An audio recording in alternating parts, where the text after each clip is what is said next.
Hello hello hello hello hello hello. सबको मेरा नमस्कार है सर, प्रणाम है सर। संध्या की इस पावन बेला में आपका स्वागत करते हैं और इतना सारा प्यार देने के लिए बहुत सारा थैंक यू बोलते हैं सर। ठीक है, तो आइए सर, हम लोग सीधी बात, नो बकवास, सीधा क्वेश्चन की दुनिया में चलते हैं। हमारा जो आज का पहला क्वेश्चन है, आज का जो क्वेश्चन है चला, बड़ा स्मार्ट क्वेश्चन है। स्मार्ट, भारी नहीं, भारी बोर्डो नहीं पूछता है। मेरा मानना है सर, अगर बोर्ड की बात करोगे तो भारी क्वेश्चन बोर्ड भी नहीं पूछता है। जितने प्रैक्टिस सेट मार्केट में हैं सारे के सारे फेक हैं। मेरा अगर बस चले तो मैं उन पब्लिकेशनों को जो फेक क्वेश्चंस छापते हैं गोली मार दूं उनको, इसलिए कि वो सिर्फ चंद रुपयों के लिए फेक क्वेश्चंस का प्रैक्टिस करवा के बच्चों की तकदीर को बर्बाद करने में लगे हुए, जो कि एकदम गलत है। पब्लिकेशन या अगर किसी भी प्रकार की बेईमानी करता है तो वो गलत है। और हम लोग क्वेश्चन देखते हैं तो सर अंदर से गुस्सा आता है कि ये क्या छाप रहा है जिसका किसी भी कॉन्सेप्ट से कोई लेना देना नहीं। आप सर जिन लोगों को आप जानते होंगे, आप समझिए कि क्या छाप रहे हैं। और उनके यहां पता चला, अगर आर्ट्स का कोई, हम तो सारे पब्लिकेशन से लगभग मिलते हैं, आर्ट्स का कोई टीचर है वो साइंस की बुक लिख रहा है, क्या लिखेगा? वो रीजनिंग का, मैथ का टीचर वो रीजनिंग का सॉल्यूशन लिख रहा है। तो मतलब इतना अंदर से गुस्सा आता है। मैं कुछ प्रैक्टिस सेट देख रहा था पिछले 4-5 दिनों में, तो मैंने प्रैक्टिस सेट देखा तो हमको बड़ा अजीब लगा कि कर क्या रहा है यार। तो बाद में पता चला, अरे सर उनके यहां तो मैथ वाले सर रीजनिंग भी लिख देते हैं और आर्ट्स वाले सर साइंस भी लिख देते हैं। कहीं ना कहीं ये तो बकवासगिरी है सर। और बच्चों के, ये तो हमको ऐसा लगता है कि रावण ने अगर कोई अपराध किया तो ये उससे भी बड़ा जघन्य अपराध है, लाखों बच्चों के करियर से खेलना। तो हम तो जितना आज सारा प्रैक्टिस सेट हम मंगवाए हैं मार्केट का, समझिए सर कुछ सेट ही हमको ठीक ठाक लगा, बाकी तो एकदम नहीं है लेवल में जिस लेवल में बच्चों का क्वेश्चन आ रहा है। बड़ा अजीब लगता है। खैर कोई बात नहीं, इस पर हम चर्चा नहीं करेंगे। हमारे जो प्रश्न होते हैं सर वो कंप्लीट ओरिजिनल और कंप्लीट ऑन सिलेबस होंगे जो हम दे रहे हैं सर आपको, और कोशिश करेंगे कि आपके लिए सिलेबस के हिसाब से प्रश्नों को संग्रहित किया जाए। आइए सर हम इधर चलते हैं क्वेश्चन की ओर। निम्न में से कौन सा तापमान का एसआई इकाई है? यही ना प्रश्न है सर। निम्न में से कौन सा तापमान का एसआई इकाई? लड़का आओ न देखा ताओ, मारेगा डिग्री फड़ाक। एकरा से अगर बच गया, जेकनी नॉलेजेबल चला है हमार, वो डिग्री से जाएगा, डिग्री में नहीं जाके वो तब घुस जाएगा, कहेगा सेल्सियस। आज से 24 सेट पहले ये क्वेश्चन हम गुरुजी लेकर आए थे और आज फिर तेरे में डालेंगे एक रिमाइंडर। कहते हैं या तो डिग्री में फंसेगा और ना तो डिग्री से निकलता हो तो सेल्सियस में फंसता हो। यो हो लोग गलत। अब फ़ारेनहाइट मारेगा नहीं, लेकिन लगेगा यो हो सकता है, और तब राइट आंसर हो जाएगा kelvin. Your right answer is kelvin. अब क्या करें मास्टर, मामला की है तो हम आज से 24 सेट पहले ये क्वेश्चन लेके आए थे। हम कहते हैं चला कि तापमान का एसआई मात्रा अगर कहे प्रश्न तो कहेंगे चला केल्विन। और अगर तापमान का सीजीएस मात्रक कहे तो सीजीएस मात्रक कहेंगे सेल्सियस। और कहेगा भट्ठी का ताप नापा जाता है, भट्ठी का ताप। ये सब चला बहुत कड़ी परिश्रम के बाद ये आप लोगों के सामने हम लाए हैं सर। समझिए कितना बार इस सब क्वेश्चन को गहनता से हम देखें, और तब जब क्वेश्चन देखें ना सर, क्वेश्चन हम जब देखते हैं तो हमको सेटिंग पे हैरान रह जाते हैं कि आखिर सेटिंग क्या है। अब जो लोग प्रैक्टिस सेट दे रहे हैं उनकी सेटिंग क्या है रे भाई? एक अजीबोगरीब सेटिंग जिसका कहीं कोई मतलब नहीं है। तुम कोई क्वेश्चन पूछेगा भट्ठी का ताप मापा जाता है और तब आंसर मारना भाई मेरे फ़ारेनहाइट में। और ये किसी किताब में लिखा हुआ नहीं है, लेकिन प्रीवियस ईयर का क्वेश्चन है। हमने कहा तापमान का एसआई मात्रक चला हो लोग केल्विन, तापमान का सीजीएस मात्रक सेल्सियस, और भट्ठी का ताप मापा जाता है फ़ारेनहाइट में। लिख तो चला जल्दी से। 3 गो ये अनमोल क्वेश्चन है जिसका कोई मोल नहीं है और जहां तुमको प्रॉब्लम्स होगी। चला न चला चला बोरा में कैसे भेज देंगे? किताब आ चुका है, देखो पहला पेज फिर लगाए हैं हम। किताब सर चल चुकी है। 7 तारीख का हम प्रॉमिस किए हैं, 7 तारीख शाम से किताब आपके नजदीकी बुक स्टोर्स पे पहुंचना शुरू हो जाएगा। और कल से मे बी हम आपको, जैसे अभी सर कोई भी ऑनलाइन बुकिंग नहीं कीजिएगा, हम जैसे अगर जिसको ऑनलाइन लेना होगा हम बताएंगे उस हिसाब से कीजिएगा, नहीं तो सर आपका 100 रुपीज अप्रॉक्स फंस जाएगा एक्स्ट्रा। वो काम नहीं करना है। 50 से 60 से 65 रुपए में आपको सर अगर ऑन डिलीवरी आपको आपके घर तक मिल सकता है, उसका हम लोग व्यवस्था कर रहे हैं। द नेक्स्ट, अब यहां आओ तो चला ही क्वेश्चन में, अभी कोई बुकिंग नहीं करेगा किताब का। कहते निम्न में कौन एसआई इकाई में मोल का प्रतीक है? और चला, निम्न में कौन एसआई इकाई में मोल का प्रतीक है? तुम कहेगा रे मास्टर मोल मारे करा गेला बोरा में, ई नहीं हो तो ई होगा। अब तुम कहेगा कैसे? तो चला रे, पद मात्रक और प्रतीक में डिफरेंस है। देखो तेरा चला हम समझा देती है मात्रक और प्रतीक में क्या डिफरेंस है। तो गुरुजी तेरा एकदम आराम से समझा देगा। कहेगा लंबाई, ये हम भौतिक राशि कह सकते हैं इसको, भौतिक राशि। तो चला रे, कहेंगे लंबाई, क्या कहेंगे हम? लंबाई।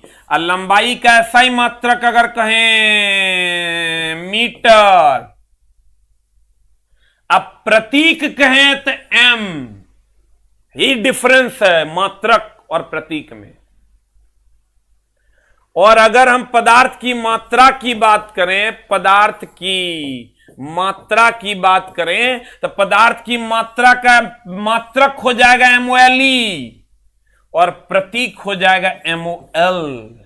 तो लड़का आओ ने देखा तब अब मार लगे है ही गेले बोरा में। आंसर हो जाए तो mole, MOL. You will get the answer. Answer क्या हो जाएगा? डी, डी फॉर कुत्ता। जल्दी से लिख लीजिए सर, लिख लिए। लंबाई मीटर एम, पदार्थ की मात्रा मोल एमओएल। हो गया? अरे हो गया, लिख लिए।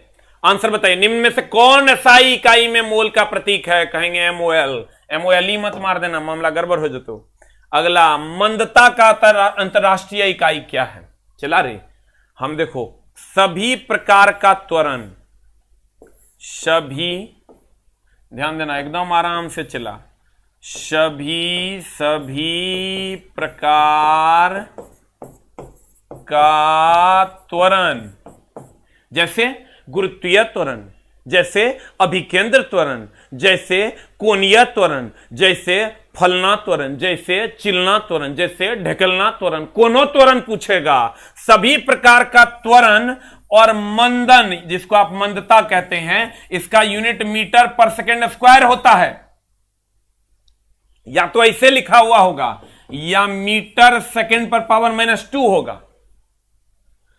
और सभी प्रकार का बल, कोनो बल कह दे चला, सभी प्रकार का बल, कोनो बल, कहे अभिकेंद्र बल, कहे गुरुत्वाकर्षण बल, कहे विद्युतीय बल, कहे चुंबकीय बल, कहे आकर्षण का बल, कहे विकर्षण का बल, नाभिकीय बल, कोनो बल कहेगा ऐसा ही मात्रक के गो होता है चला न्यूटन। लेकिन अगर रेखीय वेग कहेगा तो रेखीय वेग, सभी वेग का एक मात्रक नहीं होता, रेखीय वेग कहते चला तो हो जो तो मीटर पर सेकेंड। और अगर कोणीय वेग कहेगा तो कोणीय वेग का यूनिट तुम जानती है, कोणीय वेग अगर कहेगा तो भी ओमेगा बराबर भी बाय आर होता है। ओमेगा बराबर सर पढ़े होंगे भी बाय आर होता है, ई होता है आर त्रिज्या है, मीटर पर सेकेंड। अब बट्टा चला मीटर हो जाता है त्रिज्या, तो मीटर मीटर चल गलो, ये हो तो पर सेकेंड। हो गया? हो गया? जल्दी से लिख। अब बता आंसर, मंदता का अंतरराष्ट्रीय एसआई इकाई क्या है? ये मीटर सेकेंड पर पावर 2 ने चला, मीटर सेकेंड पर पावर -2। लड़का आओ ने देखा हो माइनस प्लस के देखता, मार दिया करा गेले बोरा में। मीटर पर सेकेंड भी नहीं, मीटर सेकेंड भी नहीं, मीटर पर सेकेंड स्क्वायर है ये answer. You will get the answer. जल्दी लिख। वेरी गुड, लिख दिया?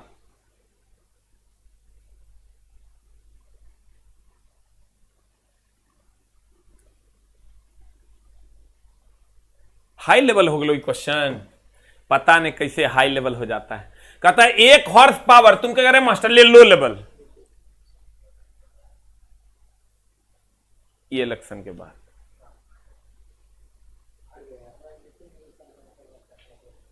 सर ये हॉर्स पावर जो कह रहा है ना, तुम क्या कह रहे मास्टर ई क्वेश्चन तो हम एक गर्दा छोड़ा देंगे। 1 HP बराबर था 746 वाट, तू कहवे किया था 746, गर्दा छोड़ा देंगे क्वेश्चन को। बाप रे बाप।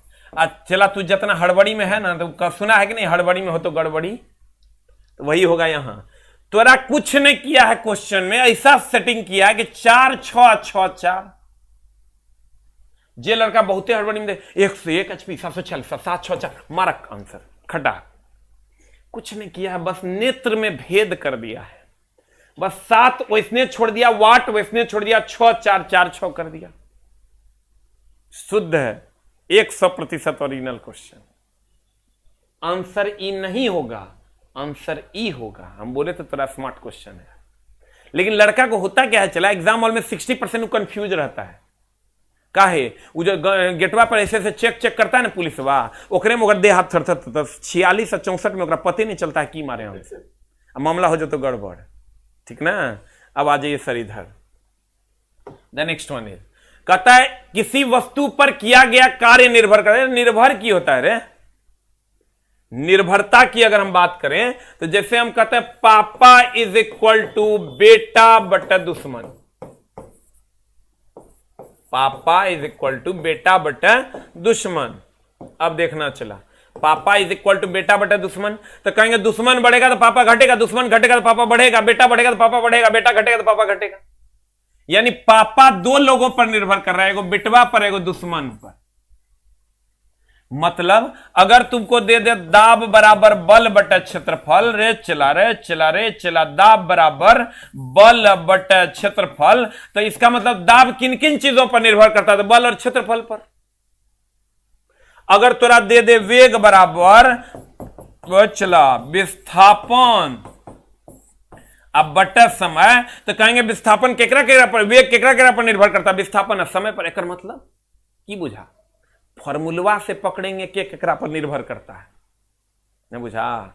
फॉर्मूला कहेगा फलना केकरा केकरा पर निर्भर करते हैं, कहेंगे अरे भाई फलना के फॉर्मूला की होता है, ई ओकरा ओकरा पर निर्भर करता है।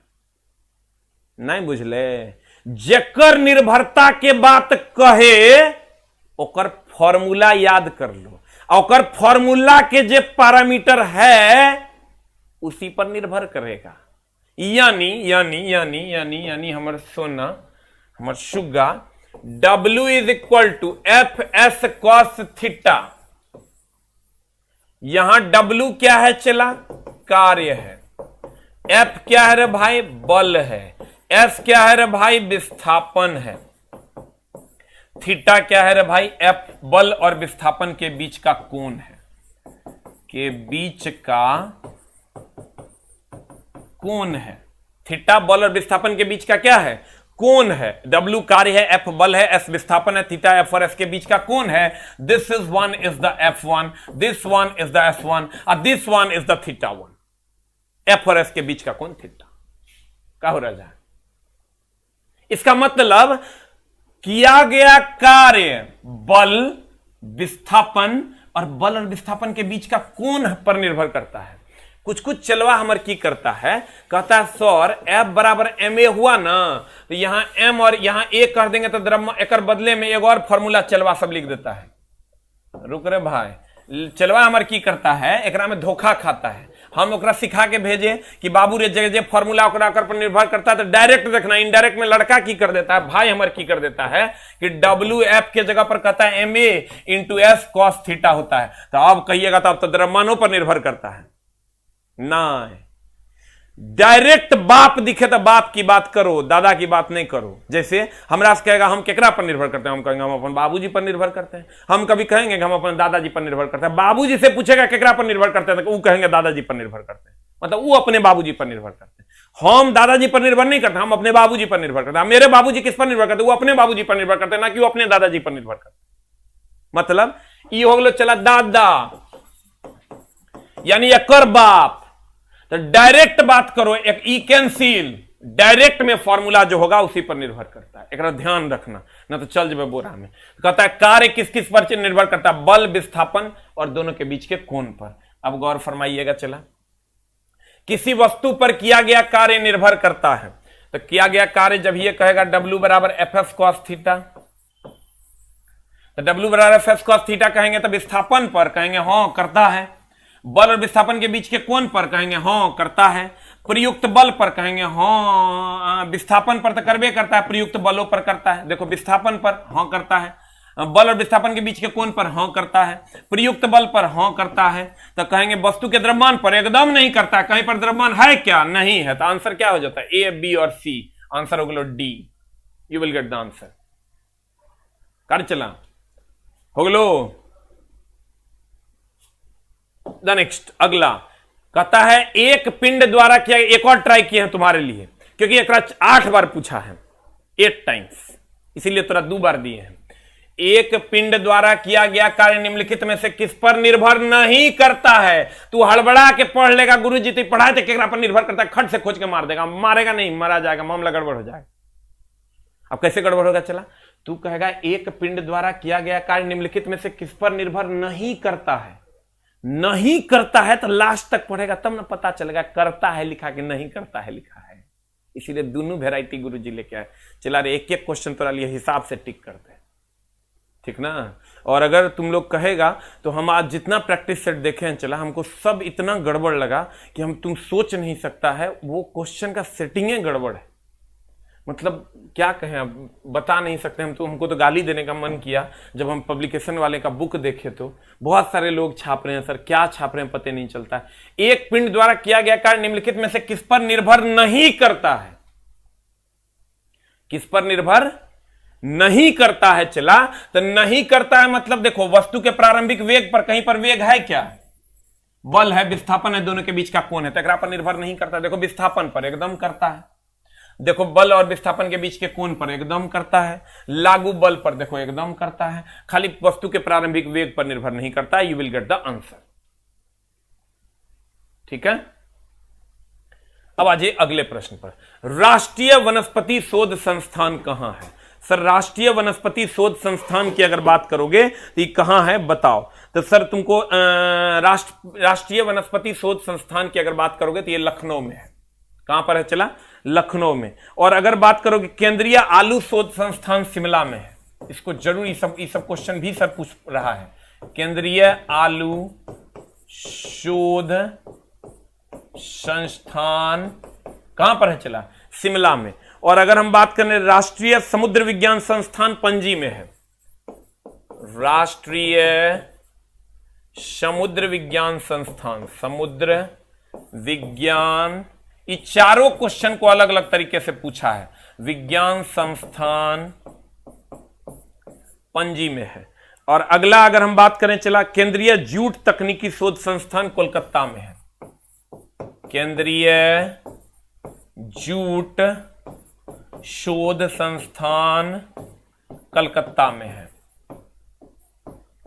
केंद्रीय जूट शोध संस्थान कलकत्ता में है। ध्यान दीजिएगा सर, लखनऊ में राष्ट्रीय वनस्पति शोध संस्थान लखनऊ में हमारा, शिमला में केंद्रीय आलू शोध संस्थान है, कलकत्ता में केंद्रीय जूट शोध संस्थान है, पणजी में राष्ट्रीय समुद्र विज्ञान संस्थान है। जल्दी से इसको लिख लो, राइट इट डाउन, लिख लिए।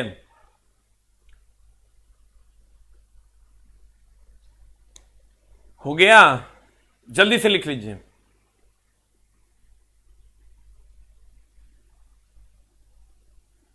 हाँ आप लोग देखिए सर, अगर आप लोग बहुत सारे कह रहे हैं कि सर आप अपना प्रैक्टिस सेट लाइए, हम सर प्रैक्टिस सेट लाएंगे ना तो ये लोग जो अथी टाइप का करते हैं कि सब चीजें क्या आदमी लिखेगा, नहीं, सब अलग अलग लोगों का अनुभव लगेगा तभी एक अच्छा प्रैक्टिस सेट बन पाएगा। पता नहीं, प्रैक्टिस सेट तो हमको लगता है best of the best level में होना चाहिए, जो बच्चों को सीधा फायदा करे और जो कंप्लीट जिसका लिंकअप प्रीवियस। हम लोग सर, मेरा मानना है कि अगर कोई भी काम करता है कोई बुक से या किसी भी चीज पर, तो उसको प्रीवियस ईयर के हिसाब से करना चाहिए। हम जो चला करवा रहे हैं ना, तुम कहेगा मास्टर पढ़ा रहा था नहीं फंसा, एक मतलब समझ ला पैटर्न पे क्वेश्चन नहीं था। अब तुम कहेगा कैसे, इस सब ओरिजिनल क्वेश्चन है, प्रीवियस ईयर पलट के देख लो। अगर प्रीवियस ईयर से कोई क्वेश्चन नहीं है पूछेगा, तो मतलब हमारे कोई क्वेश्चन नहीं पूछेगा। एक लाइन के बाद साफे फिजिक्स के बदला में ये पूछेगा कि आरती कहां गई और सुमित कहां नहा लिया, तबे कुछ होना है, क्योंकि सब प्रीवियस ईयर पर है। तुमको भी पता, कितने लोग ये मानते हैं कि ये जो जितना सेट हम करवा रहे हैं ये टोटल प्रीवियस ईयर का है, वो एक टाइप करेंगे। जिनको लगता है कि नहीं है प्रीवियस ईयर का, वो दो टाइप करेंगे। अगर आप देखे हैं और लगता है कि प्रीवियस ईयर का क्वेश्चन है ये जो सर करवाते हैं, तो एक टाइप कीजिए, अगर लगता है नहीं है तो दो टाइप कीजिए।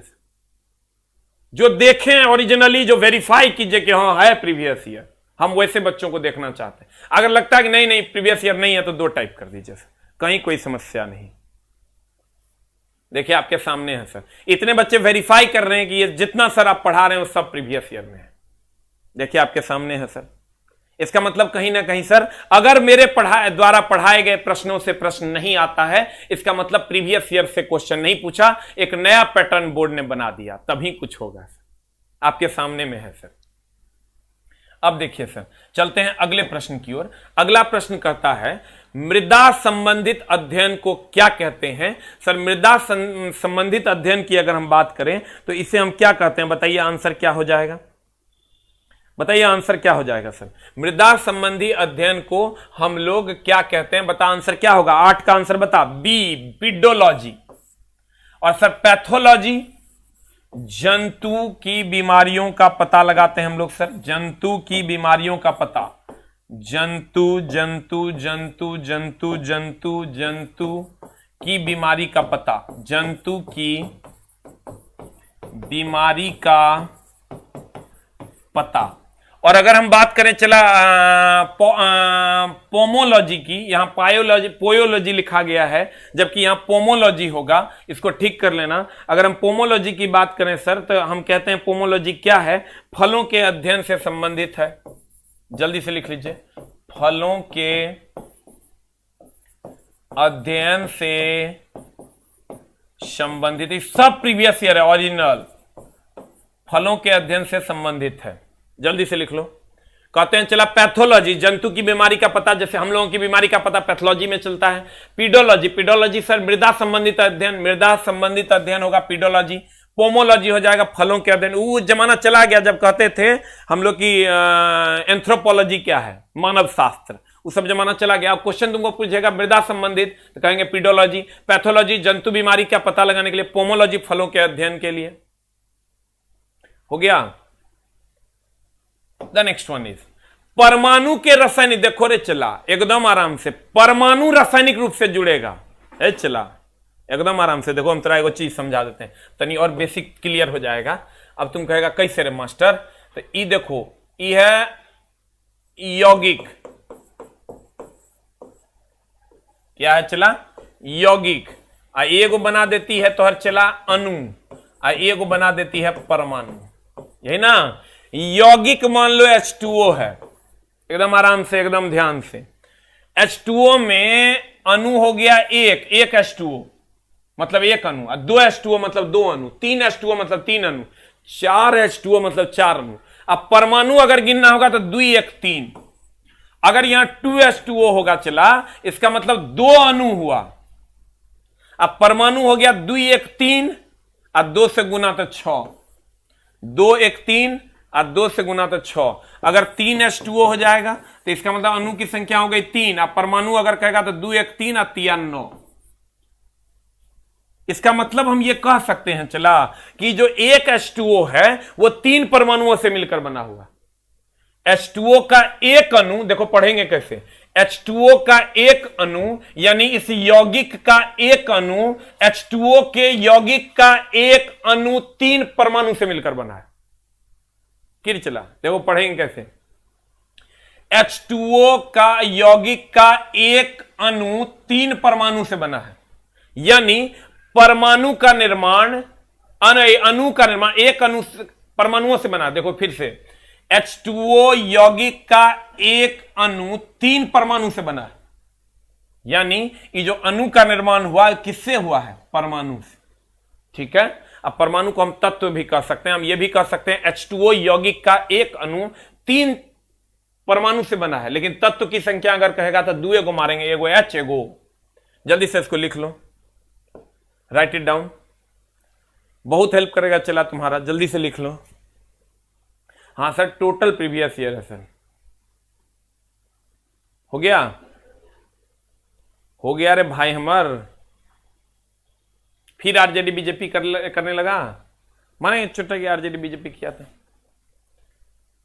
द नेक्स्ट, अब पढ़िए तो चला इस क्वेश्चन को। क्वेश्चन कहता है परमाणु रासायनिक रूप से जुड़कर डैश बन जाते हैं। ये चला परमाणु, ये HOH रासायनिक रूप से जब जुड़ जाते हैं तो यौगिक बना देते हैं। यौगिक के सूक्ष्मतम कण को अणु कहते हैं। यानी हम कह सकते हैं, क्या कह सकते हैं, परमाणु से यौगिक बनता है और यौगिक के, यहां से आएंगे यौगिक के सूक्ष्मतम कण को, सूक्ष्मतम कण को क्या कहते हैं, परमाणु। तो चला तुमको दोनों में से कोई भी ऑप्शन दे सकता है। तुमको कहेगा परमाणु रासायनिक रूप से HOH का जो परमाणु है या तो यौगिक का निर्माण करेगा, और यौगिक नहीं रहेगा तो अणु रहेगा। आंसर दोनों में से एक रहेगा। ने बुझा, HOH परमाणु मिलकर यौगिक बनाएगा, और यौगिक के सूक्ष्मतम कण को अणु कहते हैं। दोनों में से कोई एक ऑप्शन रहेगा। आप क्वेश्चन पढ़ते। क्वेश्चन कहता है परमाणु रासायनिक रूप से जुड़कर डैश बन जाते हैं, तो कहेंगे अणु बन जाते हैं। या यहीं पर अगर एक ऑप्शन रहता है यौगिक तो यह आंसर होता। दोनों कभी नहीं देगा ऑप्शन में, इसका ध्यान रखना, क्योंकि यौगिक के ही सूक्ष्मतम कण को परमाणु कहते हैं। जल्दी लिख, परमाणु से यौगिक बनता है, यौगिक के सूक्ष्मतम कण को, सॉरी कण को परमाणु नहीं चला, अणु कहते हैं। यौगिक के सूक्ष्मतम कण को क्या कहते हैं, अणु कहते हैं। हो गया, हो गया। फिर बीजेपी आरजेडी कर रहा है, बड़ी पिटाई खाएगा। पढ़, पापा मम्मी कर न चला, लिख पापा नमस्ते आ मम्मी नमस्ते कर, ठीक ना। चला, वही तेरा पूजा है, वही तेरा धर्म है, वही तेरा दोस्त है, वही तेरा गुरु है। नहीं करेगा तो मामला गड़बड़ हो जाएगा। अमोनियम क्लोराइड के एक अणु में कितने परमाणु होते हैं?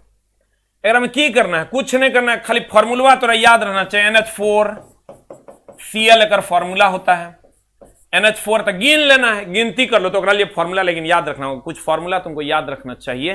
तुम कहेगा कैसे याद रखेंगे, बस 7 तारीख का इंतजार करो, सब इंपॉर्टेंट फॉर्मूला तुम्हारा दिया हुआ है, ठीक है। परमाणु की संख्या गिनने में जो जो पूछता है दिया हुआ है।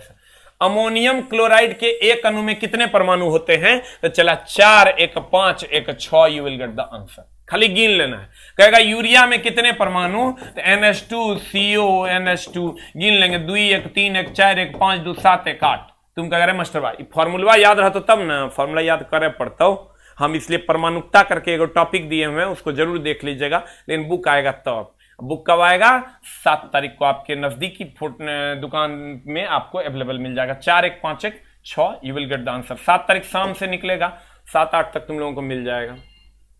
जल के कितने अणु कॉपर सल्फेट के एक अणु में उपस्थित होते हैं? कह रहे मास्टर कितना याद करेंगे केकरा साथ का एगो जल, इहो न बात है।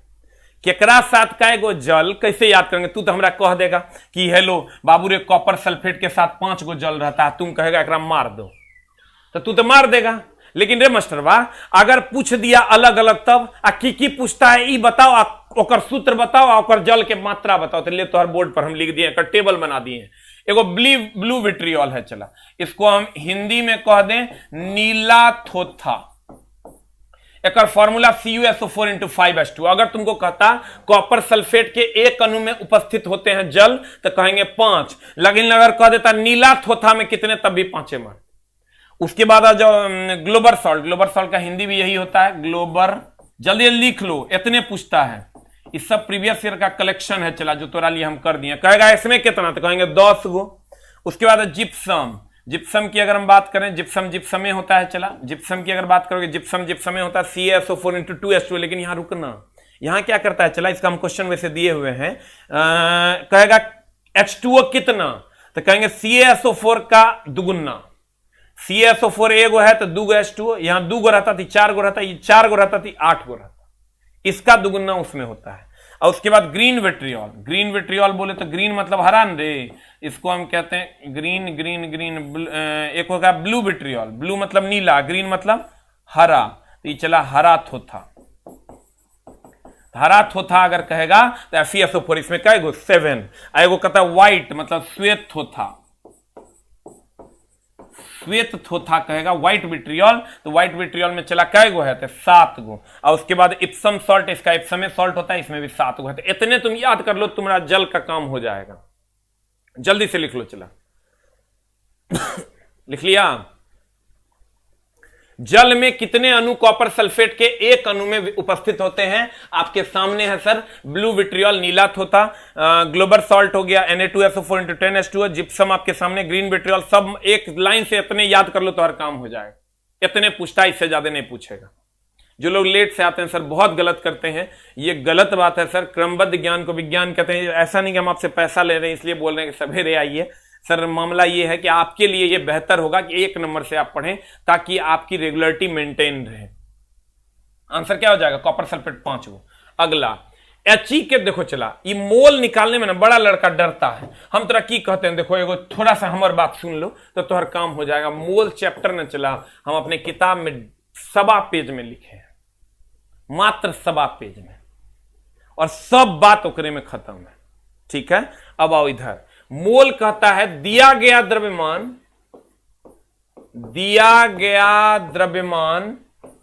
द्रव्यमान है या प्रश्न का द्रव्यमान। ध्यान देना, चला दिया गया द्रव्यमान, एकदम आराम से, दिया गया द्रव्यमान या प्रश्न का द्रव्यमान बट आणविक सूत्र द्रव्यमान। क्या लिखा? बट आणविक, एकदम आराम से चला, बट आणविक सूत्र द्रव्यमान। अभी कोई भी बुक अमेजन या फ्लिपकार्ट से बुक नहीं करेगा क्योंकि तुमको अभी ज्यादा पैसा लग रहा होगा। हम बात कर रहे हैं सर, हम एक लिंक बताएंगे उस पर आपको, अगर अभी आपको 100 रुपया दिखा रहा होगा डिलीवरी चार्ज, जो कि वो दिखा रहा है क्योंकि वो बुक सर राजस्थान से चलेगी इसलिए। लेकिन अगर आपको हम, वैसे तो आपके नजदीकी बुक स्टोर में अवेलेबल मिल जाएगा, उसके लिए टेंशन नहीं लेना है, तो आपका वो पैसा भी बचेगा। लेकिन एकदम अगर आपके यहाँ नई बुक स्टोर में अवेलेबल, एकदम नहीं आपका बुक स्टोर में अवेलेबल हो पा रहा है, तब उसके लिए सर आप बुक कर सकते हैं। उसका भी लिंक हम आपको दे देंगे। दिया अभी लेकिन नहीं कीजिएगा, दिया गया द्रव्यमान या क्वेश्चन में जो द्रव्यमान दिया हुआ अगर रे आणविक सूत्र द्रव्यमान, आप कहिएगा आणविक सूत्र द्रव्यमान कैसे निकालेंगे? जैसे CO2 का निकालते हैं, CO2 का अगर हम निकालते हैं द्रव्यमान, चला अगर हम CO2 का द्रव्यमान निकालते हैं तो उसका द्रव्यमान कितने हो जाएगा? 12 और 16 दूनी 32, 32 भी 44। कार्बन का हो गया 12, आई हो गया 16 दूनी 32, तो 32 और 12 44 नहीं हो जाएगा? अगर हमको H2SO4 का निकालना है तो कैसे निकालेंगे? चला हाइड्रोजन का हो गया 1 × 2 प्लस सल्फर का हो गया 32 और प्लस ऑक्सीजन का हो गया 16 × 4, जोड़ देंगे, you will get the answer. अभी द्रव्यमान निकालने तुरा आना चाहिए, नहीं आ रहा तो तू दुष्ट है, इतना तुरा आना चाहिए। हीलियम के 54 ग्राम में कितने मोल हैं? तो चला हम फॉर्मूला की बोले हैं, एकदम खाली भाग दे देना। मोल बराबर दिया गया द्रव्यमान, मतलब जो क्वेश्चन में होगा, दिया गया द्रव्यमान बट सूत्र द्रव्यमान, जो सूत्र कहेगा और द्रव्यमान निकाल देना। तो दिया गया द्रव्यमान चला कितने है रे? हीलियम के 54 ग्राम दिया गया, मतलब प्रश्न में दिया गया, तो क्या गो है? 54, इले मार दिए 54, एकदम ओरिजिनल क्वेश्चन है, जाके देख लेना। अब बटा सूत्र द्रव्यमान, तो हीलियम का सूत्र होता है He2O4 होता है, इसका मतलब द्रव्यमान कितना? 4, तो 54/4 और 16 कितना हो जाएगा? 4 × 4 1 पर 4 14 ना रे, 1 पर 4 14, तो 4 तिया 12, 4 तिया 12, 13.5 हो जाता answer. 13.5 is the answer, you will get the answer. एकदम देखो, इसका दूसरा क्वेश्चन अब तुम बनाएगा, हमने बनाएंगे। हीलियम के में 54 ग्राम मोल में कितने मोल मौजूद होते हैं? तो मोल बराबर होता है दिया गया द्रव्यमान कितना? 54, और सूत्र द्रव्यमान मतलब हीलियम दिया होता है, सूत्र द्रव्यमान होता है 4, तो 54/4 कर दिया, you will get the answer. Clear? अब मोल वाला क्वेश्चन से डरना नहीं है। अगला क्वेश्चन तू बना, चला अपने से, हमने बनाएंगे। ये बनाओ तो 90 ग्राम पानी में मौजूद, तो चला रे तो हम की बोले, मोल बराबर दिया गया द्रव्यमान बट सूत्र द्रव्यमान। तो चला दिया गया द्रव्यमान तोरा कितने देल है रे? 90 रे, इलो ना 90। अब बटा सूत्र की होता है? जल ना है, तो जल है तो चला H2O का द्रव्यमान निकालोगे तो कितना हो जाएगा? 1 × 2, हाइड्रोजन का 1 × 2 अब प्लस ऑक्सीजन का होता है चला 16, तो 16 दू हो गलो 18, 18 बोले तो 90/18 is equal to 5 is the answer. You will get the answer. ये दोनों नॉन ऑफ दीज हो जाएगा, यहां एक ही ऑप्शन हो गया है। हो गलो बनेगा अब तरह से कि ना, कुछ नहीं करना। 90 ग्राम पानी में मौजूद मोल, तो मोल कहेगा अच्छा मोल दिया गया द्रव्यमान बटा सूत्र द्रव्यमान, दिया गया द्रव्यमान है 90 और सूत्र होता है H2O, 16 दू 18, 90/18, 18 95, you will get the answer. बनता हो खाली भागा तो देना है चिट्टा, खाली भागा ना। अब तुम क्या करे मास्टर इकाई दे दिया, ताकि तेरा मोल वाला क्वेश्चन जैसे तुम खोजता बल कैसे मात्र न्यूटन, मोल तोल देखता कर बाप रे बाप इन्हें बनतो हमरा साथ नहीं चलाई बनता है के ना एना जो तोहर बोर्ड पर है। 90 ग्राम पानी में मौजूद मोल की संख्या दिया गया था, हम बार बार रिपीट करते हैं, पागल नहीं है, हमरा पता है पढ़ाई का दूसरा नाम रिपीटेशन है, पढ़ाई का दूसरा नाम रिवीजन है। कहते हैं 90 ग्राम पानी में मौजूद मोल की संख्या, मोल की संख्या बोलते दिया गया द्रव्यमान, दिया गया द्रव्यमान हो गया चला 90, आणविक सूत्र द्रव्यमान D2O का H2O का हो गया 18, तो 90/18 इज इक्वल टू 5। आज एक लड़का चला फोन किया, आज बहुत सारे बच्चों का ज्वाइनिंग लेटर आया है, उसमें एक लड़का बड़ा अच्छा था, वो बेचारा वीडियो कॉल किया, अपने मम्मी पापा से भी बात करवाया, मतलब दिल आज चला गार्डन हो गया। टेक्नीशियन ज्वाइन किया है वो, और उस टाइम वो मेरे से ट्रेड पढ़ा हुआ था, और मेरे किताब पे वो समझो कि इतना रफ किया हुआ था और इतना शेड्यूल वे में वो हमको दिखाया वीडियो कॉल करके। आप लोग को भी अगर कहिएगा तो वो हमको वीडियो भेजा है, अगर कहिएगा तो आप लोगों तक भी पहुंचा देंगे। वो अपने मम्मी पापा के साथ वीडियो बनाया, देखिएगा मतलब उनकी जो स्थिति है, मतलब उस स्थिति में ही कोई बच्चा कुछ कर सकता है, ऐसा मेरा मानना है। एकदम सिंपल साधारण से मम्मी पापा, और उसका एक शानदार होनहार बेटा जो आज रेलवे की दुनिया में जा चुका है ऑलरेडी। आज ही उसका ज्वाइनिंग लेटर आया, और समझिए इतना इतना इतना अच्छा, इतना सीधा, इतना सिंपल, वो मेरे हर मटेरियल को इतना अच्छे से रखता है। सर ITI ट्रेड मैंने जो उसको पढ़ाया था उस टाइम की एक एक बातें उसको याद है, जो ड्राइवर के टाइम में मैंने उसे पढ़ाया था। सर ये नहीं मानते हम, क्या बोले सर, मेरे पढ़ाने से रिजल्ट नहीं होता, क्योंकि सर जितनी वैकेंसी है ना रेलवे की, उतनी उससे ज्यादा सर मैं बच्चों को पढ़ा रहा हूं, उससे 2 गुना ज्यादा। तो सर मेरे पढ़ाने से रिजल्ट नहीं होता। आप देखिएगा ऐसा भी होगा कि जब एग्जाम हो जाएगा ना, तो बच्चे आएंगे और गाली देंगे, ओ एसके झा से एको को ने फंसा। लेकिन कुछ बच्चे ऐसे भी होते हैं सर जिनको जॉब भी होता है, तो गरीब आदमी का सर उसी के भरोसे जिंदगी चल जाता है। हम जैसे आइएगा ना, जितने बच्चे सर पढ़ रहे हैं सबको जॉब हो जाएगा क्या? जो हमरा से पढ़ रहा है एकदम नहीं होना है। जो रेगुलर पढ़ रहा है और अपनी स्टडी को भी उसमें इंगेज कर रहा है, उसी को जॉब होना है। नहीं तो क्या कहेगा एसके झा से नहीं फंसा। अरे मास्टर कैसे कोई फंसा देगा रे? मास्टर की औकात है क्वेश्चन फंसा देगा, लड़ा देगा। मास्टर साहब कॉन्सेप्ट बता सकते हैं, क्वेश्चन तो चला RRB सेट करता है, वो हमको फोन करके कह देता काश कि ये क्वेश्चन सेट कर रहे हैं, वो क्वेश्चन हम तेरा चला बता देते तो फंस जाता।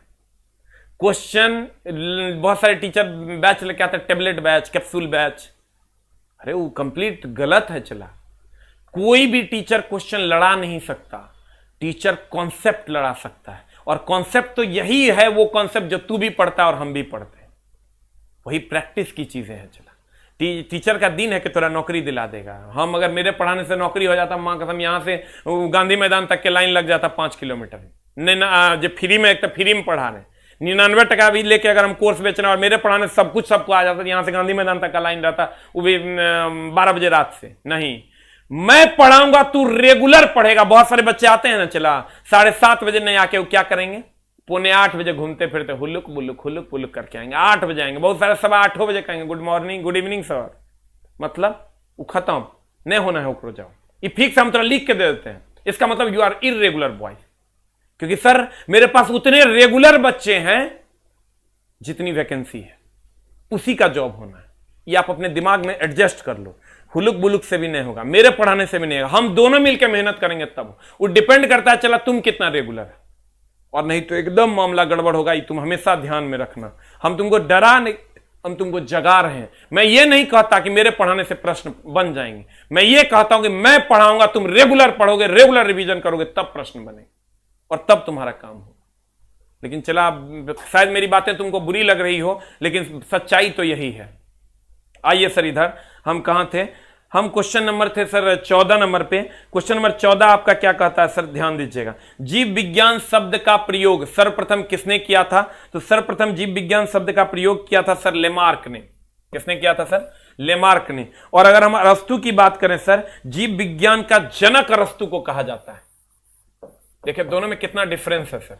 जीव विज्ञान, इस सब ओरिजिनल क्वेश्चन है रे भाई, बार बार बोल के तुमको भी इरिटेट इसलिए करते हैं कि तुम समझो। जीव विज्ञान, लड़का देखा ना, जीव विज्ञान का प्रयोग सर्वप्रथम किसने किया? शब्द का प्रयोग ओकरा उतना बुझाता है। वो जीव विज्ञान मतलब अरस्तु, केमिस्ट्री मतलब ले वो दिया याद के ले। जैसे कहेगा जीव विज्ञान शब्द का प्रयोग, वो खट से मार देगा अरस्तु, आओ ना देखता आओ, नहीं से चला। जीव विज्ञान शब्द का प्रयोग लेमार्क ने किया था, और जीव विज्ञान का जनक जो है वो अरस्तु को कहा जाता है। कहेगा जैसे कहता है ना, परमाणु शब्द का प्रयोग किसने पहले किया था? डेमोक्रिट्स ने। लेकिन सर कहेगा परमाणु का सिद्धांत किसने दिया था? Sir John Dalton. दोनों में अंतर नहीं है। परमाणु शब्द का प्रयोग, परमाणु शब्द को का पहली बार परिचय किसने किया? डेमोक्रिट्स ने। क्वेश्चन पूछा है तो बोर्ड में क्वेश्चन है, पलट के देख लें।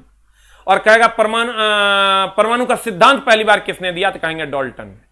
परमाणु के सिद्धांत, पहला परमाणु सिद्धांत को गलत किसने ठहराया? रदरफोर्ड।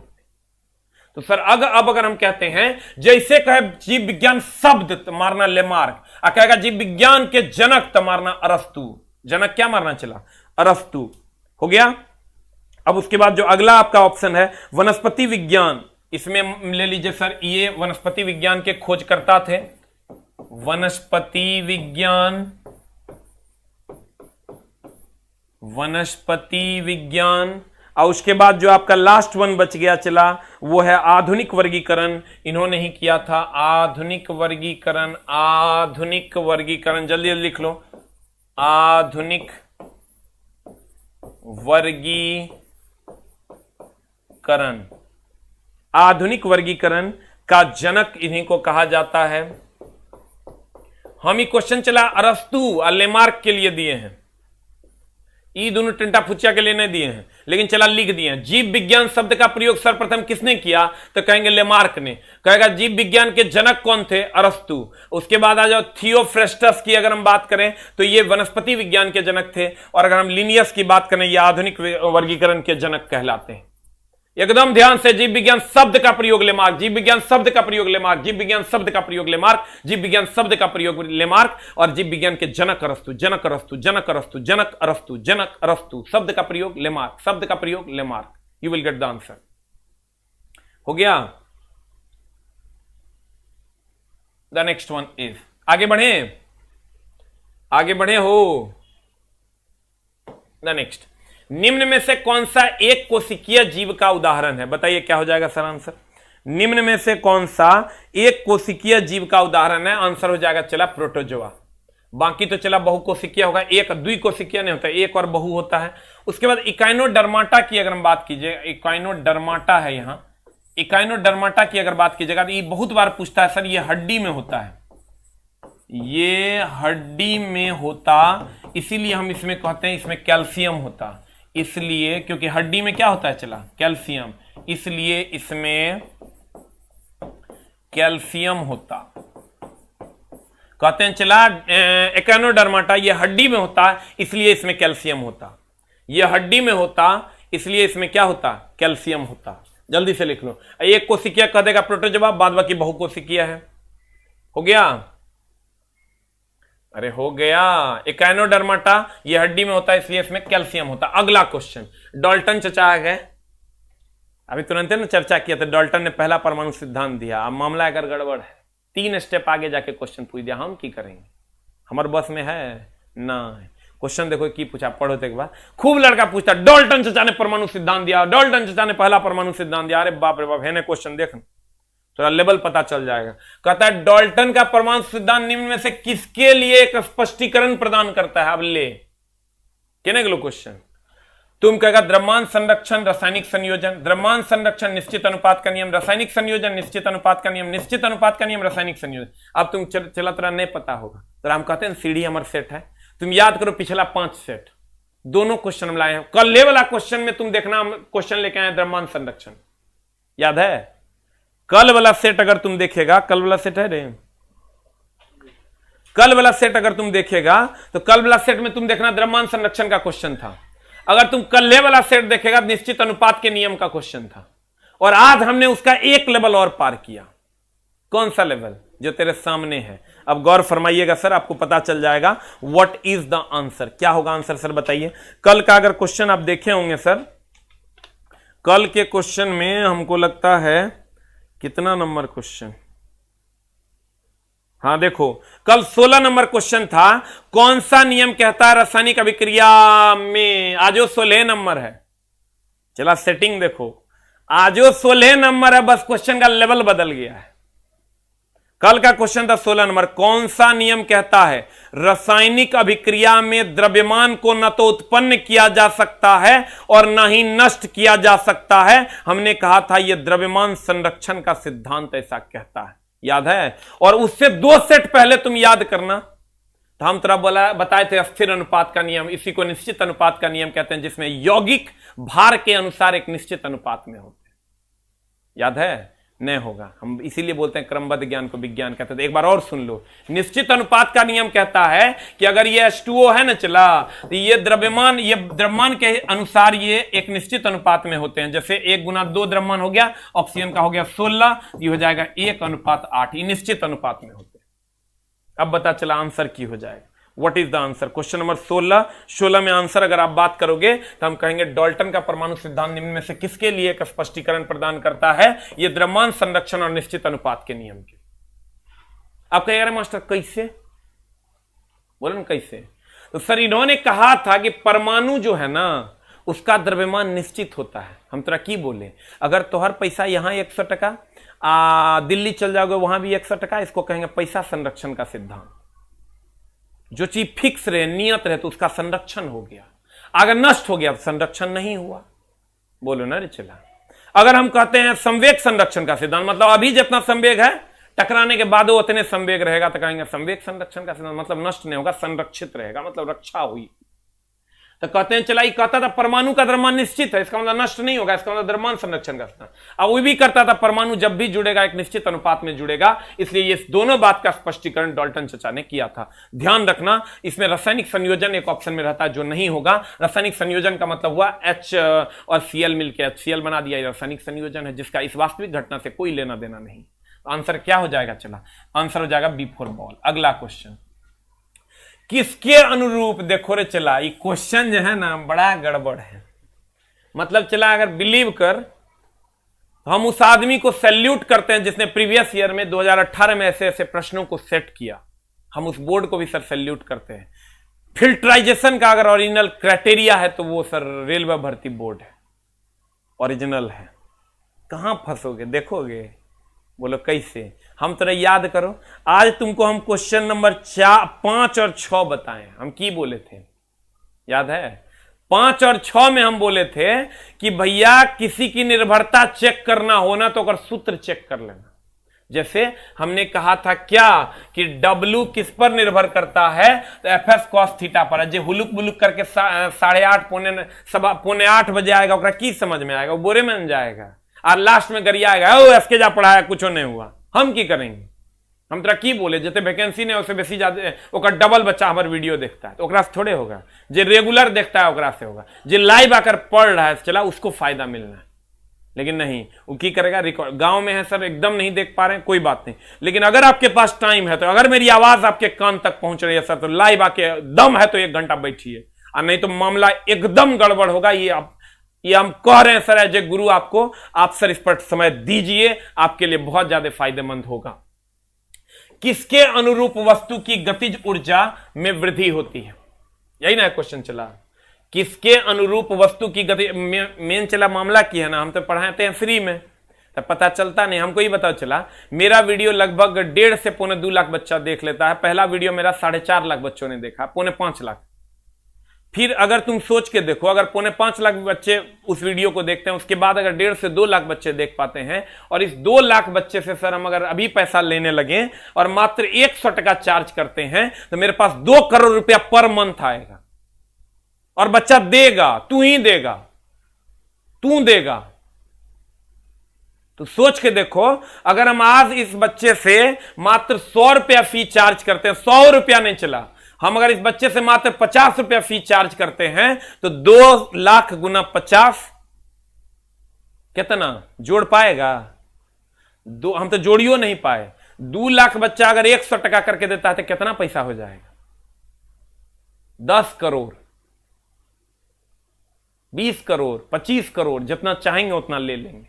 और अभी ना हम खाली कह दें कि 100 टका आप लेंगे, कोई बात नहीं, तब पढ़ाएंगे, तू देगा, हमरा पता है। लेकिन गुरुजी कभी भी ये नहीं चाह रहे हैं कि हम सिर्फ पैसा अभी हम कोई बात बताओ चला, अगर हम कुछ ना करें बैच को हम कहेंगे बाबू रे अब हम नहीं पढ़ा पाएंगे, पेड करना होगा पैसा तब पढ़ाएंगे, ठीक है।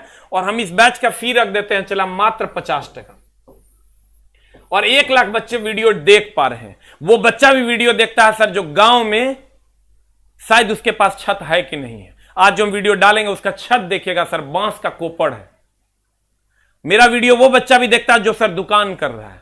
हम कुछ नहीं करेंगे, इस वीडियो में मात्र 50 रुपया लेना शुरू करेंगे और 1 लाख बच्चे अगर एडमिट होंगे ही सर, अभी कोई बात नहीं है, इसके जहां कह देगा और बच्चे एडमिशन लेना शुरू कर देंगे। 1 लाख बच्चा अगर सर 50 टका देता है तो कितना पैसा हो जाएगा, खाली जोड़ लीजिएगा। और वो महीने की बात कर रहे हैं, उतना पर मंथ होगा। लेकिन हम ऐसा नहीं करेंगे, एकदम नहीं करेंगे, क्योंकि जुबान जुबान होता है। लेकिन सर इसका यह मतलब नहीं कि आप पढ़िए नहीं, हमको इस पैसे, ये जो करोड़ रुपया आपको दिख रहा है ना महीने का, उस पैसे के बदले में एक लफ्ज हमको चाहिए कि सर मेरा हो गया। हमको कहीं से कोई दिक्कत नहीं है, तेरी सब बात की माफी है। लेकिन तू अगर मेरे को कहने आएगा सर मेरा नहीं हुआ, तो जूता लेके मारेंगे, एक को जूता नीचे नहीं गिरने देंगे, क्योंकि चोट्टा तुम इर्रेगुलर है, तू कोढ़िया है। इसलिए चला हमको पैसा नहीं चाहिए। बैच में बोल दिया हूं कि 15 दिसंबर तक ये बैच फ्री ऑफ कॉस्ट चलाऊंगा तो चलाऊंगा, 1 रुपया नहीं लूंगा। आज चला 41वां सेट है, लेकिन चला पढ़। बस एक बार तू खाली हमरा आके कह देना, वो हमारे एक बार तू आके कहेगा ना एगो बच्चा कि सर मेरा हो गया, मतलब 20 लाख वसूल। फिर दोसर कहेगा मेरा हो गया 20 लाख और वसूल, वही मेरा पैसा, वही मेरी पूंजी है। लेकिन चला पढ़, ठीक ना। नहीं तो बाद में तुम मास्टर बाप गाली देगा, उससे किसी का कुछ नहीं। तुम हमको गाली देगा, वो एसके जा पढ़ाया नहीं फंसा, क्या हो जाएगा उससे मेरा। तुम रेगुलरिटी मेंटेन करो, बार बार कहते हैं, तो हम डरा नहीं रहे। एकदम टाइम से 7:30 बजे पैर हाथ धो के बैठो और लाइव आओ, तब तुम्हारा काम होगा। कैसे बताएं हम तुमको, समझ में नहीं आता है। यहां देखो दी क्वेश्चन, कॉन्सेप्ट वही था जो हम तुमको बताए थे, कॉन्सेप्ट वही था जो हम तुमको बताए थे, लेकिन यहां कॉन्सेप्ट में वेरिएशन है। क्या वेरिएशन है, वो भी तुम्हारे लिए लेकर आए हैं। किसके अनुरूप वस्तु की गति ऊर्जा में वृद्धि होती है, तो तुम चला की कहेगा जानता है रे मास्टर बा, काइनेटिक एनर्जी का फॉर्मूला एकदम ओरिजिनल है, काइनेटिक एनर्जी ½ mv², कहेगा ना तुम। तो तुम कह रहे मास्टर बा द्रव्यमान बढ़ जातो दी ना बढ़ता, द्रव्यमान घट जातो दी ना घटता। अब वेग बढ़ जाएगा तब भी बढ़ेगा, वेग घटेगा तब भी घटेगा। संजोग देखो, द्रव्यमान भी ऑप्शन में है, गति भी ऑप्शन में। अब रे चला लॉजिक लगा देंगे। द्रव्यमान कभी बदलता है, द्रव्यमान किसी भी पिंड का निश्चित होता है। ऐसा है कि अभी 100 किलोमीटर पर आवर से चल रहे हैं तो मेरा द्रव्यमान 200 केजी है, और 150 किलोमीटर से चलने लगेंगे तो मेरा द्रव्यमान 350 केजी हो जाएगा। द्रव्यमान हम कभी नहीं बदल सकते, वेग में परिवर्तन, गति में परिवर्तन ला सकते हैं। किसी की भी गतिज ऊर्जा उसके द्रव्यमान और उसके वेग के कारण होता है, मैं इससे इनकार नहीं करता। लेकिन हम अगर गति में हैं, 100 किलोमीटर पर सेकंड के रफ्तार से हम अपनी कार चला रहे हैं, जो कार का द्रव्यमान 500 केजी है, तो क्या मेरी कार 130 हो जाएगी, तो मेरे कार का द्रव्यमान 200 केजी हो जाएगा? एकदम नहीं बदले। इसका मतलब द्रव्यमान बदलता नहीं है, इसलिए यह आंसर नहीं होगा और आंसर गति हो जाएगा। ठीक है, you will get the answer. चला द नेक्स्ट वन इज, अगला खूब मन लगा के पढ़ा। हमारा पैसा वही है की है, थैंक यू। हमारा पैसा है, तू आके कहेगा कि सर मेरा हो गया। हमारा पैसा यह है कि सर मैं दुकान करता था और सर मेरा हो गया, वही मेरी पूंजी है सर। और हम चाहेंगे कि सर इस पूंजी के लिए, ये पूंजी मेरा बने, उस पर हम सर काम करेंगे। गौर फरमाइएगा, यांत्रिक ऊर्जा होती है। ए चला एक 18 बार पूछ दिया, अब तेरा एक एक बात बताते हैं, ओकरे पर सब सवाल है, जाके आज बना लेना। इसीलिए हम तेरा रिमाइंड कर देते हैं, यांत्रिक ऊर्जा बराबर गतिज ऊर्जा, गतिज ऊर्जा प्लस भाई रे हमारा स्थितिज ऊर्जा, स्थितिज ऊर्जा। चला रे एकरे हमने लिख सकते हैं गतिज ऊर्जा। देखो बेवकूफ बना बना के खूब पूछा, 8-9 बार पूछा। हम कहेंगे चला, हम अगर एक को लफ्ज हमारे मुंह से झूठ निकले ना, तो अगला दिन से पढ़ने नहीं आना, लफ्ज झूठ निकल जाए, एक लाइन का बात। यहां से गति ऊर्जा को इस साइड रखेंगे, इसको इस साइड लाएंगे, तो की हो जाएगा चला, यांत्रिक ऊर्जा यांत्रिक ऊर्जा अब माइनस माइनस रे चला माइनस माइनस स्थितिज ऊर्जा।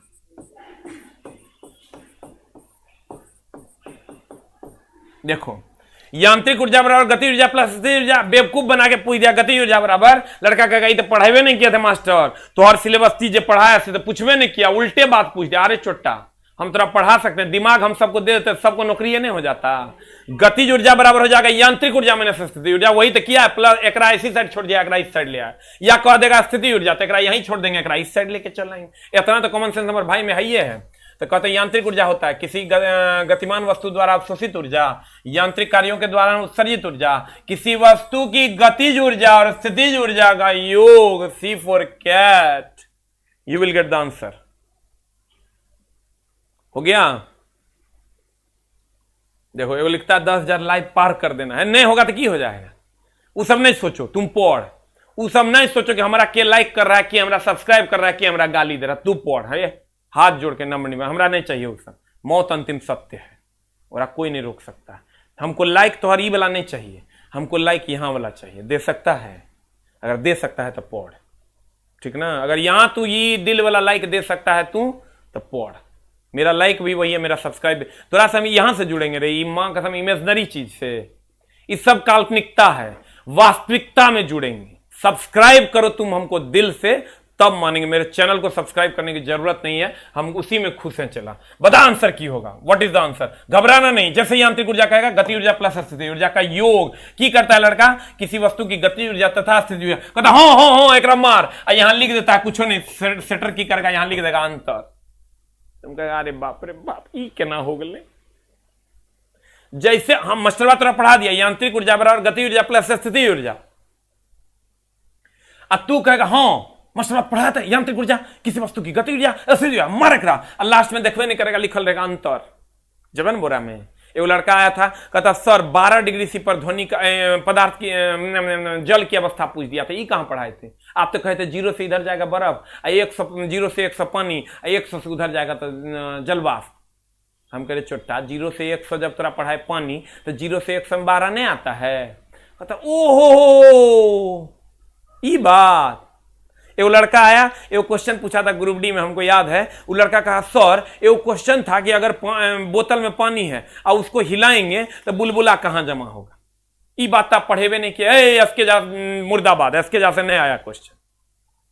अरे दुष्ट, हम ओकरा बोले कम से कम बोतलवा लेके हिलाइए लेता, कहीं रखल था, बोतल लेके हिला लेगा तो नहीं पता चलेगा बुलबुला गर्दन के पास आके जमा होता भरल बोतल में। यहां है अभी तो यहां जमा होता, भरल रहेगा तो यहां जमा होगा। तो अगर एगो ऑप्शन था गर्दन में, गर्दन के पास, एगो बीच में, एगो तलहट्टी पर ले, ये इसके साथ नहीं फंसेगा, ये तो दिमाग से फंसेगा, ठीक ना। चला तब मामला बनता हो। आंसर बता की हो जाएगा, खाली ध्यान से पढ़ना।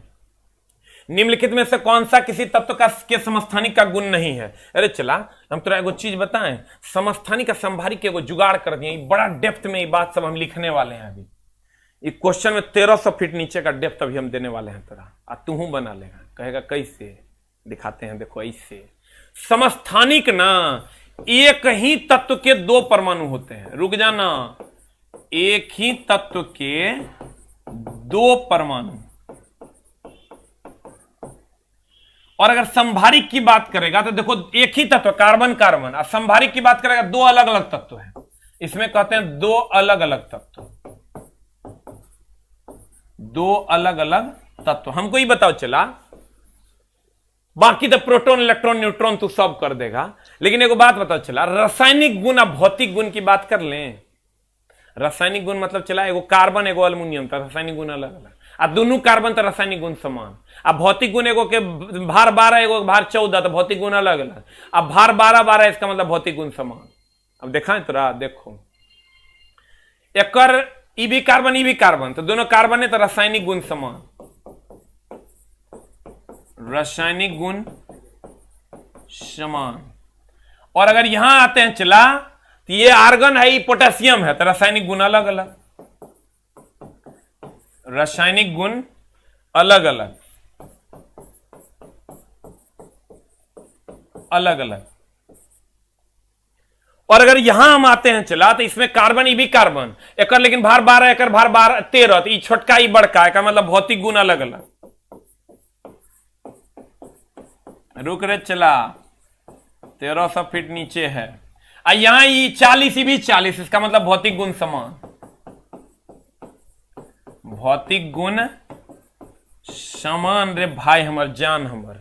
देखो आराम से ई भी कार्बन तो दोनों कार्बन है, कार्बन पानी है पानी, तो पानी की तरह रासायनिक गुण समान एक के जैसा लगेगा। एगो पानी मीठा है, एगो पानी खट्टा नहीं है लगेगा। अब तुम कहेगा खटाई गिरा देंगे तब, नींबू गिरा देंगे तब ना। ई भी कार्बन इसका मतलब भौतिक रासायनिक गुण समान। ई आर्गन ई पोटेशियम दोनों अलग अलग है, रासायनिक गुण अलग अलग, लेकिन भार अलग अलग समान है, भार अलग समान है, इसलिए भौतिक गुण समान। तनी हम 2-3 क्लास पहले गोगो हो गया था, तो हम कहे क्वेश्चन देगा सरिया कह नहीं देंगे।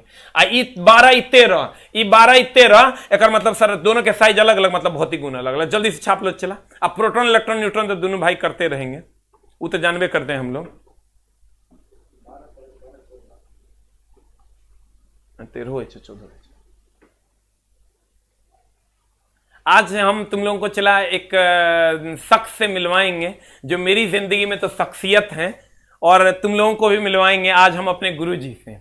हमको आज तक चला जिंदगी में इन्हीं की बात समझ में आई, और संजोग से आज मेरे गुरुजी आए हुए हैं, तो आज तुम लोग को हम अपने गुरुजी से मिलवाएंगे। इससे पहले भी आए हुए थे ऑफलाइन में, अगर कोई बच्चा पढ़ा होगा तो जरूर उनसे मिला होगा।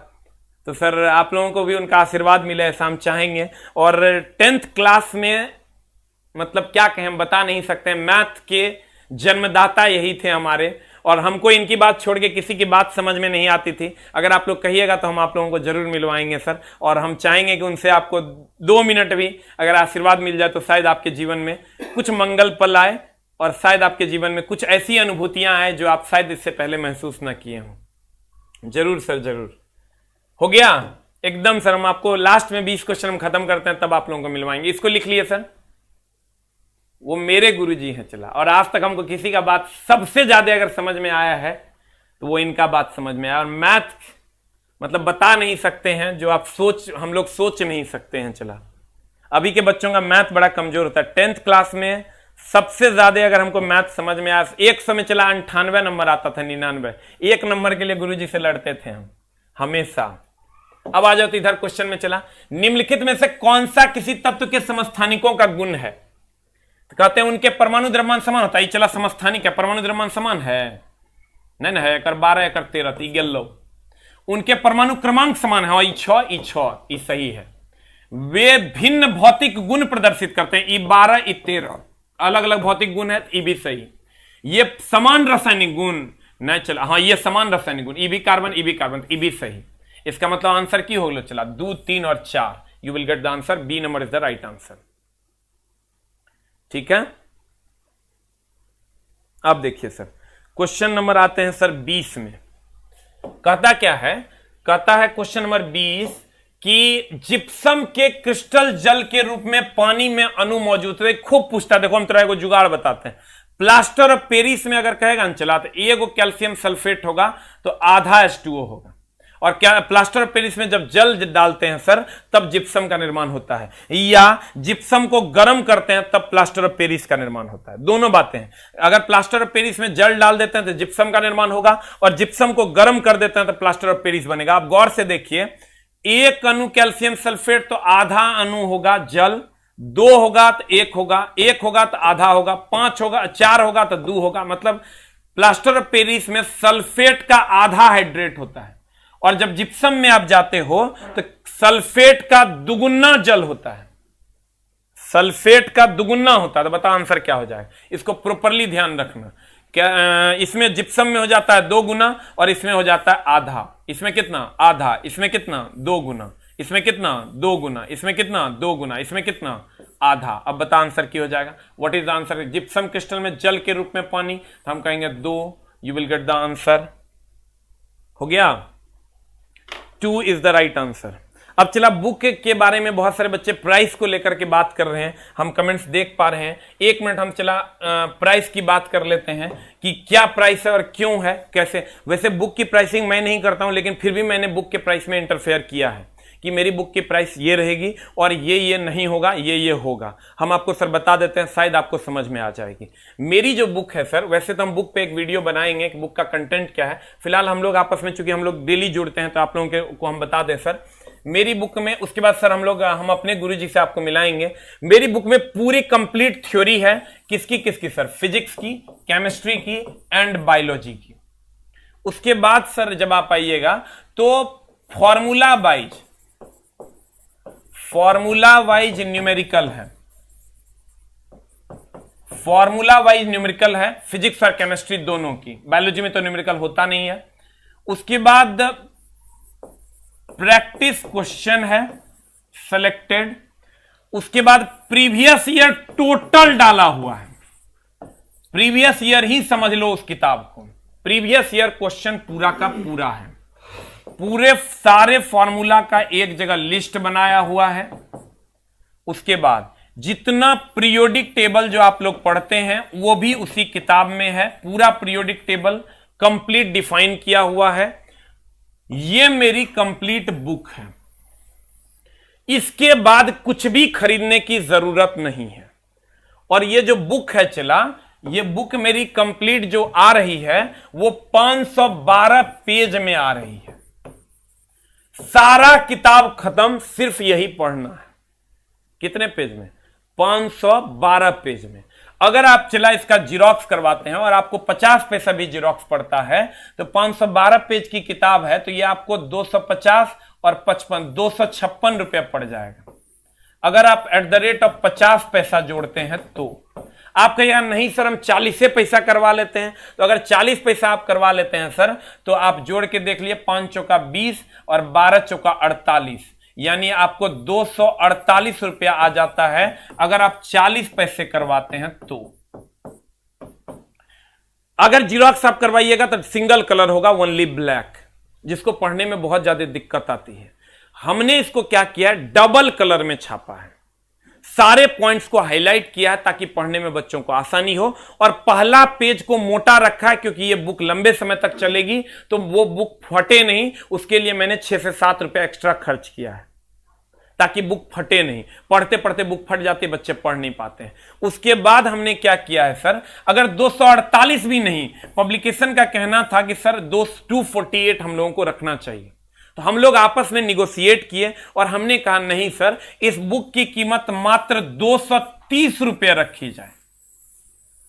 अभी जो आपको बुक मिलेगी सर ओनली 230 में मिलेगी और ये MRP फिक्स प्राइस पे मिलेगी। एक भी दुकानदार आपको इससे कम में नहीं दे पाएगा, क्योंकि इससे कम में किसी को नहीं बचेगा। तो वो कैसे आपको देगा? उसका ट्रांसपोर्ट, राजस्थान से सर बुक आएगी, उसका ट्रांसपोर्ट, इसमें सर हम सब कुछ जोड़े भी नहीं है। जिरोक्स आप छोड़ दीजिए सर, आप इसमें हम जोड़े नहीं है कि ट्रांसपोर्टेशन भी है उसका सर, फिर इसका भी फायदा है। सब मतलब इसी पे है। आपसे जो 230 रुपया ले रहे हैं सर, ये 10 रुपया अप्रॉक्स का ट्रांसपोर्टेशन है, क्योंकि यहां के राजस्थान से यहां उतरेगा, यहां से पब्लिक डिस्ट्रीब्यूटर के पास जाएगा, डिस्ट्रीब्यूटर से रिटेलर के पास जाएगा और रिटेलर फिर लेके जाएगा बस स्टैंड, फिर रिटेलर अपने घर पे लेके जाएगा, दुकान पे लेके जाएगा, तब वो बेचेगा। तो उसको भी सर 15 से 20 रुपए की मार्जिन चाहिए होती है, नहीं तो वो काम नहीं करेगा। कैसे करेगा वो? अगर मेरी 1000 किताब अगर वो बेचता है और सर सब जगह बिकती नहीं है, अगर 200-300 करके भी किताब बेचता है, 2-3 हजार रुपया भी नहीं बचेगा, तो वो क्यों 50,000 रुपया फंसाएगा? तो सर वो यहां पर उसकी ये 248 रुपये अगर कॉस्ट आती है तो इसमें 30 रुपया 35 रुपया की मार्जिन सर उसकी है। रिटेलर, होलसेलर, वो बुक की को लाने में जो खर्च पड़ता है वगैरह वगैरह वगैरह। तो सर ये कॉस्टिंग अगर हम निकालते हैं तो मात्र 248 के जगह हमने 195 रुपया में बुक छोड़ा और बाकी की कॉस्टिंग में हम लोगों ने होलसेलर और रिटेलर को दिया। तो ये हम लोग बैठ के सर इसको डिसाइड किए और मात्र 230 रुपए में आपको बुक आ रहा है सर। अगर आपको लगता है कि 512 पेज की किताब ऑल ओवर इंडिया में सर, अगर कहीं पर भी किसी भी पब्लिकेशन में 512 पेज की किताब इससे कम में मिल जाएगी तो मेरे किताब को फाड़ के फेंक देना। नहीं बेचेंगे हम किताब, नहीं बोलेंगे हम बेचने के लिए, आज कल हम पब्लिकेशन से किताब बंद कर देंगे। अगर 512 पेज की किताब आपको इससे कम में मिल जाती है किसी भी पब्लिकेशन की, पलट के बुक देख लेना। और जो क्वालिटी और जो क्वांटिटी में हम आपको बुक दे रहे हैं, जो प्रिंटिंग हम आपको दे रहे हैं, तो सर हम इससे कम में हम लोग नहीं कर पाए, नहीं तो वो भी सर हम आपके लिए जरूर करते हैं। आइए सर हम लोग मिलते हैं अपने गुरुजी से, हमारे गुरुजी से, और वो आपको सर अगर आशीर्वाद देंगे शायद आपकी ज़िंदगी में कुछ अच्छे पल आएँ। मेरे ज़िंदगी में भी बहुत अच्छे पल आए उन्हीं के आशीर्वाद से। तो मिलते हैं सर हम अपने गुरुजी से, ठीक है? अब गुरुजी बोलेंगे और हम बैठेंगे, ठीक है? Thank you very much.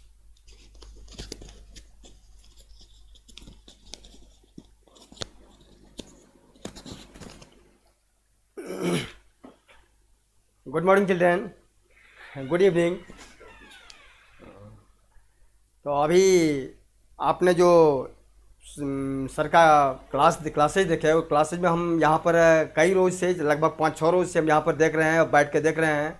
और सर का पढ़ाने का तरीका जो देख रहे हैं, जो ऑब्जेक्टिव टाइप को क्वेश्चन को आपको डीलिंग करते हैं, कौन सा ऑप्शन होना है और 3 ऑप्शन नहीं होना है, क्यों नहीं होना है, सब आपको प्रूव करके बताते हैं सर। ये सबसे बड़ा फ़ायदा होता है आपको, जो कम से कम कौन होगा या कौन नहीं होगा, ये फ़ायदा आपको मिल रहा है। जो परीक्षा में आप बार्गेनिंग नहीं कर पाएंगे, परीक्षा में आप उनसे पीछे नहीं रह पाएंगे। और सर का सबसे बड़ी खासियत देख रहे हैं, ये झूठ नहीं बोलते हैं। और आपको पढ़ाने के दौरान ये अभी भी इतना ज़्यादा मेहनत करते हैं, देख रहे हैं हम कई रोज से देख पा रहे हैं, इतनी ज़्यादा मेहनत कर रहे हैं सर। रात में 1:30 बजे 2 बजे रात तक, 1 बजे 1:30 बजे रात तक मेहनत करते हैं आप लोगों के लिए। और उनका एक ही मंशा है, जो आप लोग मंजिल को पाएँ। अब उनका एक ही मंशा है, जो हमको पैसा नहीं कमाना है, आपको मुझे पैसा नहीं कमाना है, बच्चे मंजिल की ओर बच्चे मंजिल को पाएं। मंजिल कैसे मिलेगा, उसके लिए हमको जो मेहनत करना पड़ेगा, हमको चाहे बुक उपलब्ध कराना हो, कम से कम पैसे में बच्चे को उपलब्ध कैसे हो, चाहे हमारा यूट्यूब चैनल पर देख रहे हैं बच्चे तो कम से कम कैसे देख पाएँ। टाइम इनका एक ही मिशन है, जो हम जो कर रहे हैं, हमारी लैब को टाइम टेबल सही समय पर, इन्हों लेट लतीफ़ आते हैं, देखते हैं, इसका कोई मतलब नहीं होता है। टाइम टेबल आप देखेंगे, आपको मंजिल ज़रूर मिलेगी। और आज लगभग 3-4 बजे के आसपास, 4:30 बजे 5 बजे के आसपास में एक बच्चे का फ़ोन आया, जो आज हमको ज्वाइनिंग लेटर मिला है। सर सुनकर बाग हो गए। तो अब वाकई आप लोगों को बताया, जो आपको भी यदि उसका लैब दिखाना है तो उसका फ़ोटो दिखिएगा, तो फ़ोटो आपको दिखा देंगे, उनके घर का फ़ोटो सब वो वीडियो करके सर को बताए थे। सर का एक ही मिशन है, हमारे बच्चे मंजिल को पाएँ। मंजिल मिल जाएगा तो हम बहुत ज़्यादा खुश हो जाएंगे। और हम समझेंगे कि दुनिया का मुझे सब कुछ मिल गया है, मुझे पैसा नहीं चाहिए, मुझे पैसा नहीं कमाना है, सिर्फ हम इज्जत के लिए मरते हैं। और आप लोग सिर्फ मन लगाकर पढ़िए, मन लगाकर पढ़िएगा, मंजिल आपको दूर नहीं है, मंजिल आपको मिलेगी ही निश्चित रूप से। तो पढ़ाई होता है आपको रिवीजन का चीज़। सर पढ़ा दिए और आप घर में फिर उसको रिवीजन कीजिए, तो निश्चित तौर पर आप मंजिल मिलेगी। एकदम 100% तय है, जो मंजिल आपको मिलना ही है। क्योंकि सबसे बड़ी बात है, खासियत देख रहे हैं सर का, जो ऑब्जेक्टिव क्वेश्चन जो आपको डीलिंग करवाते हैं, जो क्वेश्चन डिस्कशन करवाते हैं, क्वेश्चन डीलिंग करवाने के दौरान आपको हम देख रहे हैं सर को बार बार, जो ऑप्शन गलत होगा तो गलत क्यों होगा, क्वेश्चन को उल्टा पुल्टा कैसे पूछा जाता है, यानी हर तरह से उसको खंगाल के आपको पढ़ाया जाता है। थोड़ी बहुत घर में आप ध्यान देंगे तो हमारी समझ से वो मंजिल आपको दूर नहीं है, आपको मंजिल अवश्य मिलेगी। तो इन्हीं चंद शब्दों के साथ हम आपसे यहाँ से विदा से लेते हैं। धन्यवाद।